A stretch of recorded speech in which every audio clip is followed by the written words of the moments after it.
Hey y'all, it's me, Kevvie. I'm here with an extra special guest today. It's my Aunt Jan. Hi, I'm Kevvie's aunt. I was very happy that Kevvie and I did this buddy read. It was a lot of fun. We tend to read a lot of the same kind of books, although I read everything. I read everything from science fiction to historical fiction to mysteries and thrillers. The only thing I really don't read is nonfiction. Y'all have heard me talk about her a bunch of times on the channel. She's the one that introduced me to Louise Penny and the universe between. Oh, so good. So last month we decided to do a buddy read together. We read The State of Terror, a new release co-authored by Louise Penny, an author we both like, and Hillary Rodham Clinton, an author she likes. State of Terror is a political thriller about a series of terrorist attacks, and the Secretary of State has to get to the bottom of it. Since we both really enjoy Louise Penny and politics, this seemed like a perfect book for us to read together. Alright, so let's get right into it. So the main character in this book was Ellen. Yes. She was very much Hillary Clinton. Yes, there was no question who Ellen was. From the physical description to being the Secretary of State. Yes. She was okay. She was like Super Secretary of State. Right. Super Secretary, yes. I found her to be a little irritating. She just always seemed to be right in the middle of everything and always seemed to be sneaking off to take care of something and to find the solution. And it was like she was Super Secretary of State. She was doing too much. Too much. It wasn't realistic. And then we had her best friend Betsy, the fierce, brilliant, and loyal best friend. And she played Candy Crush. And I found out that only old people play Candy Crush. And I play Candy Crush every day. So what does that mean? Does that mean I'm an old person? If you play Candy Crush, sound off in the comments below. But I really liked the story behind this character of Betsy. Yes, yes. One of the things that Kevvie and I did was, as we were reading the book, we had some questions about how the book developed. Right. And we looked at some interviews between Louise Penny and Hillary Clinton. And it turns out they had a mutual friend whose name was Betsy. And Betsy was a childhood friend of Hillary Clinton's. And so Betsy in the book kind of evolved from the friendship that they shared. The two of them met through Betsy. When Hillary was on the campaign trail, Louise Penny's husband died. And out of nowhere, Louise received a note from Hillary, her condolences. And she was like, wow, like she's so busy right now running for president and shit. Like she didn't have to do that. And Louise Penny said, and I'm Canadian. I can't even vote for her. Right. Yeah, so then they became really good friends, and then Betsy got sick, and she passed away. So the two of them really bonded over that and wanted to honor her by making her a character in the book. I really liked the character of Betsy, but I was worried with all the times they said she is so loyal to Ellen. I was like, are they setting her up to not be loyal? And then there was former President Dunn. Eric Dunn, also known as Eric the Dumb. Oh my gosh, he was awful. He was Trump. There's no question about it at all. He has a house in Mar-a-Lago. He had all of his family, his children were part of his cabinet or whatever. And he was an idiot. He was very stupid. He did a shit ton of stupid fucking shit. Constantly made sure that we were aware that this former president, who was very much Trump, was very incompetent and bad at his job. In case you didn't know. A bad guy. Yeah. Then there was Beecham, the director of national intelligence. That was a very sketchy character. He was. And you were really right on top of thinking that he was a bad guy from the beginning. And I was kind of like, okay, we'll see what happens. And we did. Yeah, I did not trust that guy. He was a leftover from the Trump administration. Like, while most of his cronies had cleared out by this point, there were a couple who still had held on. And it was kind of questionable why he was still there even. Right. You know, why did the president keep him? I think another person person who was left over was General Whitehead, who was actually named after Louise Penny's husband. Yes, he was. Except I thought he was a pimple. So... General Pimple. And then we found out that when we watched the interview that it was an honorary name after Louise Penny's husband. What? So like, oops. Yeah. But no, he was another character who was very involved with trying to figure out all this terrorist crap going down. Yeah. And then there was Anahita, who was, what was her position? She was a field agent? No, something with a field. She worked in the fields. But she had an office? Yeah, she worked at the State Department, and she was not a high-level person at the State Department. Yeah. She got emails and stuff that she had to field. She had to sort through the emails. Yes. And she's kind of the inciting incident of everything because she receives this anonymous message that at first she thinks is just spam or something, but turns out to be a warning. It's a warning, but you'll find out. And then there was Ellen's son, Gil. He was a prisoner of war and Anahita's ex-lover. And a reporter, and seemed to somehow always be in the right and or wrong place at the right and or wrong time. Mm-hmm. You know, it was like he was, there's Gil again. Yep. And then, of course, the big bad of the book was Shaw, the worst terrorist to ever do a terror. And he was very good friends with Eric the Dumb. Mm-hmm. Yeah. Oh my gosh, but there were just, like, who else do we talk about? There were just so many characters. There were a lot of... Like, there's Chainsaw Guy. Yeah, Chainsaw Guy, yes.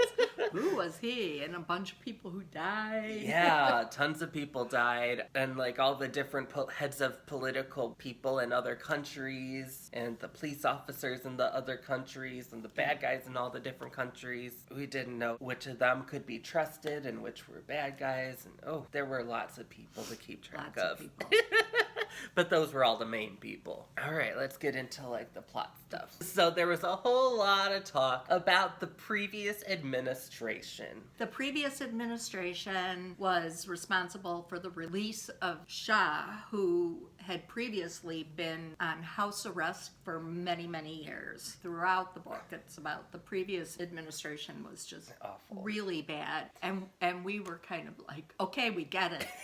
We get it. The previous administration was really bad. And we agree. Yes. But did you know that the previous administration was awful? It was like every chapter. Yes, just constantly shoved down your throat. That awful previous administration. Oh my gosh. Like, we get it. Please just shut up about it. When we found out that Trump released the #1 terrorist in the world, like, I straight up just had to put the book down and just walk away. I was like, come on. Like, yeah, he's stupid and incompetent, but really? We get it. You don't need to make him that awful and stupid for us to get that he's awful and stupid. Yes. Even though in real life he's awful and stupid. Yes. The book also, like, started to get a little confusing, like, in the middle. Yeah. There was one scene in the cave where I read it, and then I read it, and then I kept reading on because we had our quota that we had to read every day. And then I was like, okay, wait, I don't get what that was. So I went back and reread it, and then when we talked about it, you didn't get it either. Yeah. Oh, that cave stuff got really hard to follow. Yes. Although I did love, during the cave scene, there was this visual of one of the characters describing getting shot and her blood splatter covering the wall and joining with the cave painting. Yes. That was a really cool thing to picture. And then we had to get a shoehorned romance shoved into the thing. That was just so pointless. It was kind of like, okay, is this like in the formula for in every book you have to have this? But it really didn't fit. Yeah, it was so unnecessary. It was Gil, the son, and Anahita, the field office person. It also really bugged me that forced conflict in their relationship. Right. Oh, he was always told not to ask questions. She was always told that a good lover will ask questions. Right. And so she's constantly testing him, like, oh, he didn't ask any follow-up questions. Like, ma'am, if this is something you need, communicate. Right. Tell him what you need instead of expecting him to know it. And then, that really, really bugged me. Like, this is a prime example of why I hate romance in real novels. life? In books, ma'am. Okay. Thanks for clarifying. One of the things that I kind of alluded to earlier was that Ellen traveled from country to country, like quick jumps from one country to another, and even to countries that we didn't necessarily have good relations with. Mm-hmm. And it was kind of weird. It was like, okay, I don't think that this is realistic. Maybe it was, but I don't recall hearing about Hillary Clinton going from Oman to Iran to Pakistan to Afghanistan to Russia. right, starting in Germany, starting in DC and then going to Germany. Yeah. And South Korea all in the span of like a handful of days. Right. Yeah, that was a lot. She must have had a lot of energy drinks. Yup. Oh, one thing that came up a lot in interviews when they were trying to come up with the idea for the novel, Louise Penny asked Hillary Clinton, what was your worst nightmare as Secretary of State? And her answer became this book. Yes. So what do you think about that? What was her worst nightmare, Eric the Dumb? The terrorists with nuclear weapons. Yes. Can you think of something more terrifying? As a person, yes. But maybe as a Secretary of State, that might be, the worst thing you could think of for your country. I could think like maybe a coup or attempted coup would be really bad. Did we live through that? Okay, alright, so we can't talk about this book any further without getting into spoiler territory. So you've been warned, we're about to do spoilers. Of course, I'll have the thing down here, the time code, and in the description to let you know where to jump to if you want to skip the spoilers. Ready? Spoilers in 5, 4, 3, 2, 1. So we talked about how they went a bit too much with some things and it was kind of unbelievable. Like, they went and met the motherfucking Ayatollah. Really. They became not conspirators, but co-workers. They wanted to achieve the same goal. Just Hillary Clinton and the Ayatollah speaking in code to each other with the president and all their people. That was like, really, ma'am? Yes. But I did like when she was getting some resistance from the Iranian president, and he's like, well, our honor, and she's like, fuck your honor! Yes. What did you think about the whole suicide mission? I felt bad about who it was leading the suicide mission. Right. I don't know, I'm not big on suicide missions to begin with. No, so me neither. Do you think it was worth it? I suppose it was, but maybe not. I don't know. Why'd you look at me that way? I mean, because they did the whole suicide mission but it wasn't successful. Right, as a diversion. Yeah. To try to find all these people, and then they get there and all them people are Gone, dead. They're all been murdered. Yes, So with white lab coats. Mm-hmm. They wound up with more questions than answers and just a whole bunch of bodies. Right. So it wasn't worth it. I don't think it was. Okay. Also, apparently, the reasonings for these terrorist attacks was to get back at America for killing bin Laden. What did you think about that? Did you think about it at all? No. I didn't think about it at all. That was interesting. One thing that I thought was kind of silly was that, like, every other character in this book had to have a made-up name, but then bin Laden is still just bin Laden. That's true. That was kind of silly to me. Oh, and then Eric the Dumb. Yes. Is so dumb. How dumb is he? Pretty dumb. So not only did this dumbass motherfucker, not only did he release Shaw, after Shaw escaped, Trump let him stay in his fucking house in Mar-a-Lago. Yes. What the heck? I wonder if that really happened. I mean, I wouldn't put it past that guy. Oh, that was awful and stupid. And of course he did. because the previous administration was so bad. They were terrible. Did you know? I just found that out. Yeah, apparently the previous administration was not that great. No. And then there was the whole back and forth about, is Beecham the bad guy or is Whitehead the bad guy? Yes. And you really, way in the beginning, thought Beecham was going to be the bad guy. And I was like, I don't know. I don't know if it's going to be Beecham. I don't know. And then the whole thing twists, and it's at Whitehead, who was chief of staff for Ellen. Oh, Boynton. Yeah, Charles Boynton. Yeah. You know, for a while we thought he was maybe the bad guy. Yeah, they made him a very suspicious character, too. Yes. At first, they're very much setting up that Beecham was the bad guy, and then they dropped a twist that while most of the files were pointing to Beecham, a couple of them pointed to Whitehead. So they concluded that Whitehead had changed the files and missed a couple. And I was thinking, wouldn't it be a lot easier to just switch a couple of things instead of like switching all of them but two? I didn't buy the stuff about Whitehead being the bad guy from that. I did. As we're starting to realize, okay, the terrorists have these nuclear bombs, one might be in DC, we find out that Beecham's family is all out of town. Right. And Whitehead's family is still... Yep, Whitehead's family was still here. In DC. And if you knew that terrorists were hiding a bomb in your town, you would very definitely get them out of Dodge. Beecham was the one who had that information, and ergo was the bad guy. But then, that whole, scene where it's like, okay, Beecham's the bad guy, and Barb's the bad guy, and Whitehead's a bad guy? But he's not? He's like, okay. It got a little confusing kind there. of pretzel-y, yeah. Oh, and so the terrorists had 3 bombs they planted in New York and DC and Kansas City. Why? I don't know. We couldn't figure out why. Not Chicago, not LA, not Houston, Seattle, any city that's not Kansas City. Why? That seems like such an unlikely place for the terrorists to target. Yeah, I wonder why. We'll have to ask Hillary when we see her. Yes. Oh, but it was cute at the end when they were like, oh shit, we're about to die. Oh, but we're friends and we're dying together. Yes.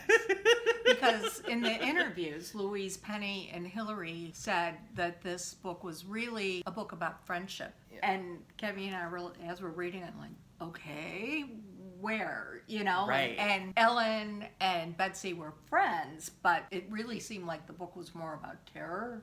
Right. It's a book about terrorism, not a book about friendship. I mean, they had that stupid game they would play, whenever they started conversation. A something walks into a bar. And then the other person had to give the answer so that they knew it was really the other person that they were talking to. It was talking in code, but it was strange. It was really weird. I think that was where the theme of friendship came in. Right. And then just all they're talking about how Betsy is the most loyal friend. Right. And then that thing at the very end. Right. Also, the two of them said that this was supposed to be a comedy, a thriller comedy. Right. There were maybe 3 funny things right, in the book. One was Beecham's middle name was T, and everything that they could research on him, they could never find out what the T stood for. And finally, the chainsaw, no, it wasn't the chainsaw guy? Who was it? Yeah, I think it was Chainsaw guy figured out that the T, his parents named his middle name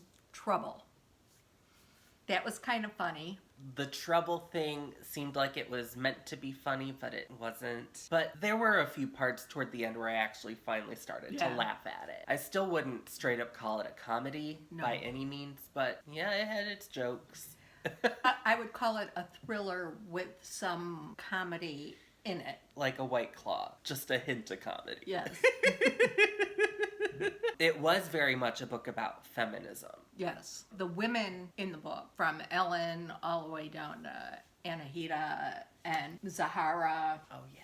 Were all very, very instrumental in stopping this terror attack. They were much better at doing just about everything than the men in the book. But at the same time, all the guys in the book were always underestimating them, particularly Ellen, but like also Betsy and Donahita. Yeah, all the girls were underestimated, even though they were all kicking ass the whole time. Yes. And Ellen even used that to her advantage. And there were times when she played really dumb and, you know, acted like, oh, really? I didn't know that. So that they would go ahead and do things and plan things around her as she was there. Yeah, that was really clever. I liked that a lot. I wonder if Hillary did that.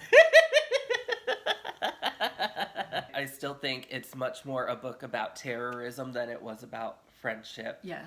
And I appreciated, you know, I mostly read like 20th century stuff, not 21st. So typically in my reading, the bad guy is always communism. Right. So it was kind of refreshing. To have terrorism. Middle Eastern terrorists. But I think more than friendship and more than comedy, this is very much a book about trust. There were issues with Hillary and her son Gil, some not so good feelings and past issues, and Gil was a reporter and he wouldn't reveal his source. Right. He was holding the source's trust at the expense of his mother and the Secretary of State's needs. And the country. Right, yeah. And then, of course, like the whole is it Beecham or is it Whitehead thing, like was very much about like which one can we trust. Right. Then there was one really kind of weird part of the book. Ellen was owner of this mega media corporation. And when the president was running for office, Ellen was being what a media mogul does. Yeah. And so was putting, you know, not so favorable things about the president. Talking all the shit. Yes, I said it better.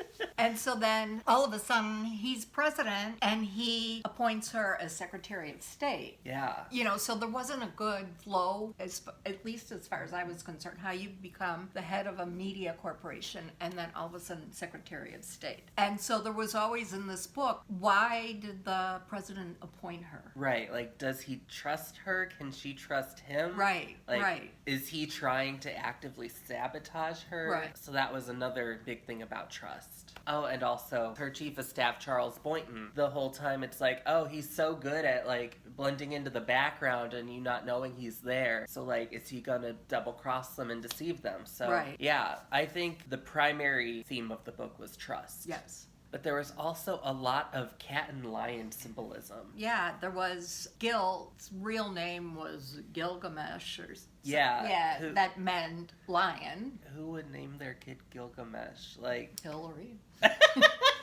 Or Ellen. Yeah, and her pacing like she's a trapped cat. And yeah, and then when Hillary and spoke in code to Hillary and gave the story, it was a story about the lion and the mouse. Yeah. So it was in code, but there was like this lion theme, especially in that one section of the book that kept coming up. The confusing section, yeah. But one of my favorite things about this book was the connections back to Louise Penny's primary series of Three Pines. Yes, all of a sudden we were like, Yes! If you're unaware, Three Pines is this cozy mystery series that Penny writes about this Quebecois town called Three Pines, where apparently murders seem to happen all the time, and they're solved by Inspector Gamache. Yes. Yes, and it's just such a warm and fuzzy town, and I love all the characters. They're really good reads. So it was unexpected, but so fun when that stuff started showing up in the book. Yes, yes. I think the first mention of it was they referenced the character Ruth Zardo and her book called I'm Fine, which was published in book 2 of the Three Pines series, which I had just read. So I was like, I got that. And then there was a White House correspondent apparently living in Three Pines. Yes, under an assumed name, and was actually married or living with the bookstore owner. Yeah, Myrna. I've only read through book 2, so I hadn't met him yet. How far have you gotten into the series? 3. Okay. Yeah. So far he's not. Yeah, so I don't know if this character was just invented for the State of Terror or if maybe they introduced him a couple of books ago and we just haven't gotten that far. Right. Oh, and then General Whitehead is friends with Gamache. Yes. That was fun. And they have like twin dogs or something. Yeah.